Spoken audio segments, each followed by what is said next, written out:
Under no circumstances should you ever become a stepfather. Now, before they get to the shame and the insults and the guilt, let me be very, very clear. Nobody hurt me. I've been married for almost 20 years, since I was 22 years old. Had my father in my life, two-parent household, successfully married since the beginning until my mom was widowed in my late 30s, and she's gotten remarried since then. But they're gonna try to throw shame and insults and guilt, and the reality is, in order for us to really have healthy households and to be successfully married, we gotta start back at the beginning. No more remixing, no more ready-made families. Don't let them shame you because you got preferences. They got preferences too, they just can't get what they want. Never ever go and be a step baby daddy and take on a family that's not yours. That's not in your best interest. And that's not what the Bible say. And so we gotta stop remixing the word and trying to make it fit our narrative. Even if you wanna start referencing Joseph, like Russell Wilson did, Mary was a virgin. That was a miracle. And they needed a virgin in order to validate such a powerful being coming into this earth. You not her. So stop saying that you her. And I understand that God gives grace. So if you're able to finesse a man and convince him to be your step baby daddy, then better for you. But I'm always gonna tell the people that's what's best for them. Never become a stepfather. It's not in your best interest.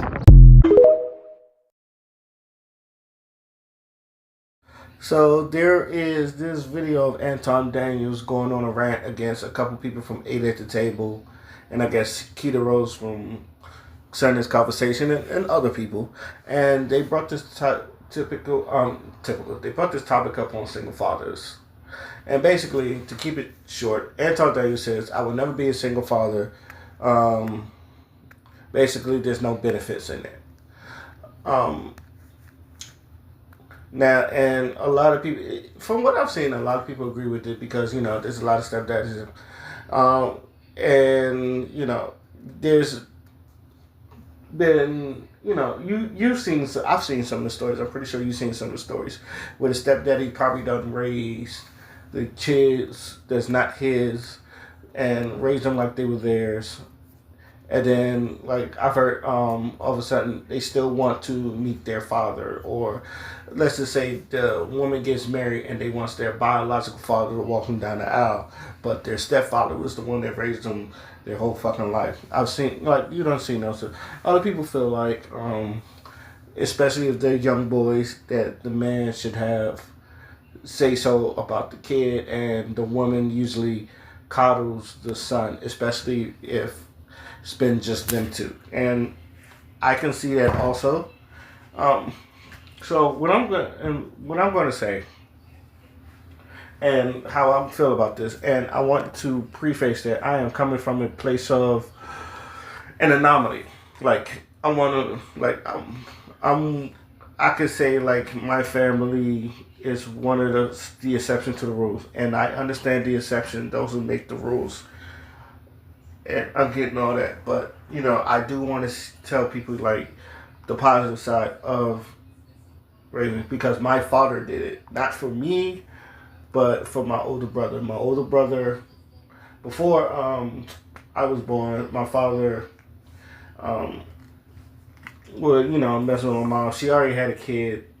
Then my father had my older sister, and then he had me. By the time he had me, they were officially married. So my brother, he has a different father than I do. My older brother has a different father than I do. But everyone else, basically, and I come from a family of 7. We all have the same fathers. And my parents been married for 20 years before they divorced. That's one thing. Now, with that being said, my father never treated my brother like a quote-unquote redheaded stepchild. My father treated my older brother like he was his son. Like, if they never told me that my brother had a different father than I did, I would have never thought that my brother had a different father than I do. But he did. Father's never been in his fucking life. I have never seen him. I still have never seen my brother's father. I've seen a picture of him, but I've never seen him. Basically, I've never seen him in person. So I don't even know what he looked like.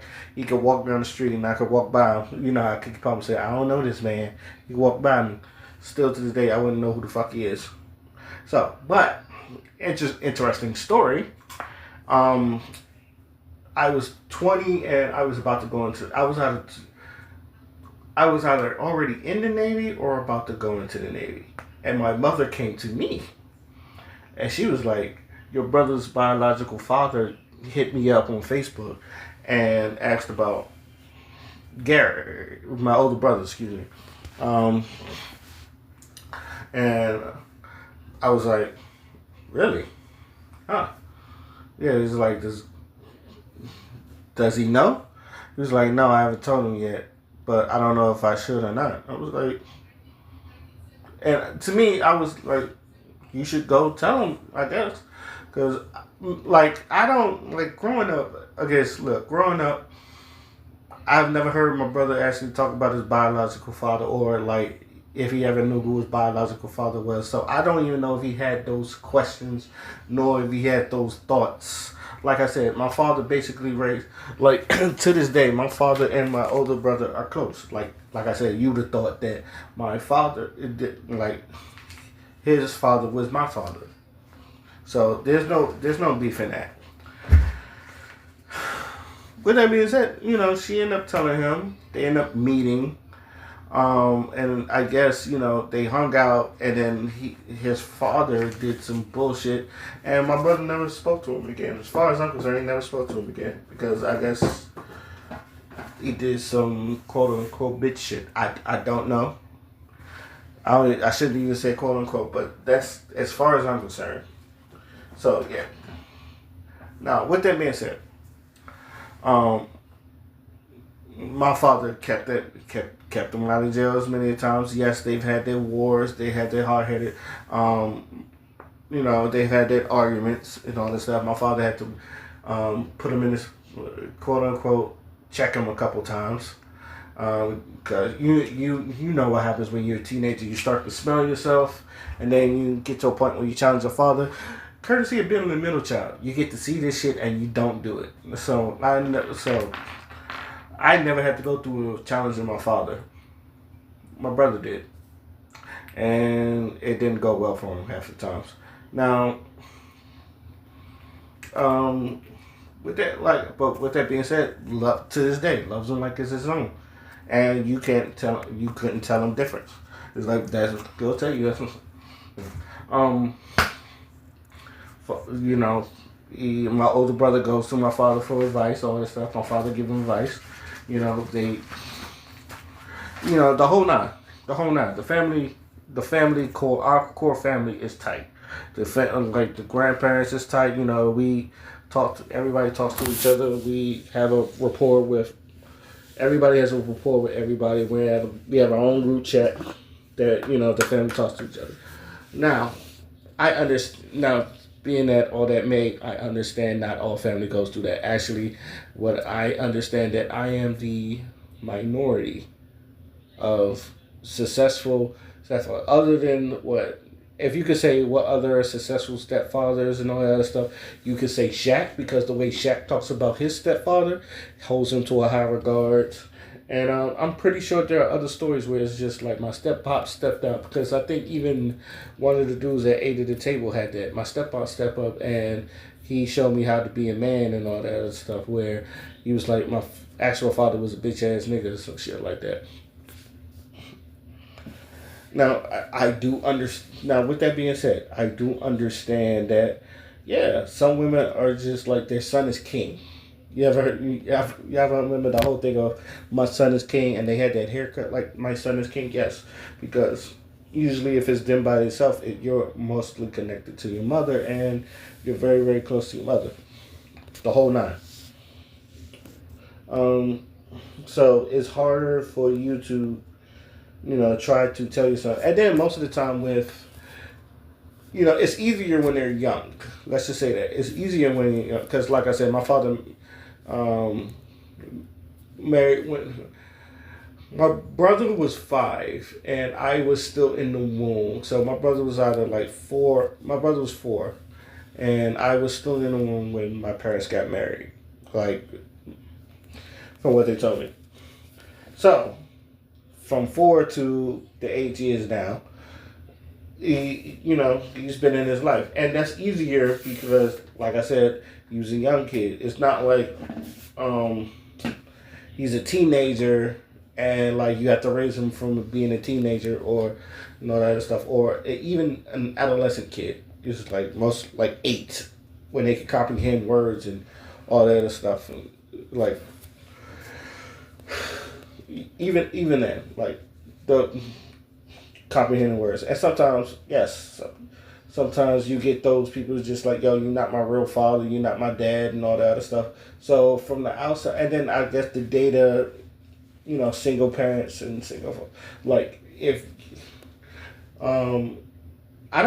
they never really talk about the statistics of, stepfathers coming in and, taking care of the child, just their increase or decrease. But, I guess he's against dating single mothers. Because now, here's the other side about dating single mothers. I'm 36. All right, I thought I had a family by now. I don't. So now, my options are either I marry a single mother or I find a woman with no kids. Now, if I find a woman with no kids, that's a blessing. But but most of the time, most of the people I meet, they're going to have kids. Some of them, especially if they're in their mid-30s and they have the kids in like 16 and all that stuff, most of them kids is probably 16 and grown. If you're in the 40s, most of the time, if you're dating most of the time and the woman's like in her 40s, pretty sure the kid is grown. Like, especially if she had a kid at 20 and she's like 42, the kid's probably 22. And she probably don't even want kids no more. So I'm in a predicament where if I have to find a spouse, she's either recently divorced and looking for another kid, childless, or she has 1 or 2 kids and she doesn't want no more. Like, the woman, it's funny because the woman that I lost my virginity to, like, we caught back up, and this is another random story, but we caught back up, we chopped it up and all that other stuff. And before I met her, she was 20, and this was like 20, when she was like 20 and shit. We chopped it up, but by that time we chopped it up again.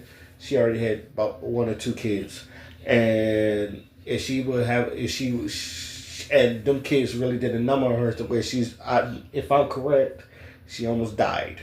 So she really can't have more kids, or she's like, she don't want no more kids because she doesn't want to die. And her husband now, which, wasn't her husband then because she got remarried. The guy that she got married to, he wanted kids, but, she didn't want kids no more, so he had to settle with a dog. So you have that situation where, like, because kids could be a burden on, especially after you're 30, and she was having this trouble in her early 20s and shit. When you are the most fertile. So, like me as a 36-year-old man, if I'm dating someone my age, they're usually with children, and they probably don't want no more, especially if their kids are teenagers. If their kids are teenagers, they don't want no more. If they're in their 40s, their kids are probably adults. Do you think they want to be with another child? No. Especially if they know that if they don't know if the relationship is going to last that long. So, they have to spend another 20 years in their 40s with a newborn. And I understand women don't even want to go through that. To me, I even understand that part. It's like, who wants to be 40 with a 2-year-old and still single? And, and then you see, a lot of people, 3 baby daddies. I know a couple of people, they had like 6 kids. What, she did 6 kids, 23? I was like, God damn.